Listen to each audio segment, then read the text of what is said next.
প্রত্যেকটা মানুষের ৩টা বিষয় থাকা ভীষণ জরুরি। নাম্বার ১ মেধা, নাম্বার ২ সময় এবং নাম্বার ৩ শ্রম। এই ৩টা বিষয় যদি আপনি মেনটেন করে চলতে পারেন, তবেই আপনি পারফেক্টলি যে কোনো কাজ সম্পন্ন করতে পারবেন। ধরুন আপনার কাজ করার ক্ষমতা আছে, কাজ করতে পারেন, কিন্তু আপনার মেধা নাই, অর্থাৎ বুদ্ধি নাই, কিন্তু আপনি কাজ করেই যাচ্ছেন। সেই কাজের ক্ষেত্রে খুব একটা সফলতা আশা করা যায় না। কারণ দিন শেষে তারাই সফল হবে যারা পরিকল্পনা অনুযায়ী কাজ করতে জানে। নাম্বার ২ সময় দেওয়া।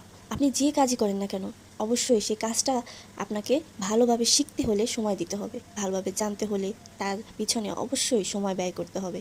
তাই অবশ্যই নিয়মিত সময় মেনটেন করে সময় দিতে হয়। ৩ নাম্বার বিষয়টা যেটা খুবই গুরুত্বপূর্ণ, সেটা হচ্ছে শ্রম, অর্থাৎ আপনার হার্ড ওয়ার্কিং, যেটা মাস্ট বি, আপনাকে করতেই হবে। আপনি না করলে কখনোই কোনো কাজ কমপ্লিট করতে পারবেন না বা শেষ করতে পারবেন না।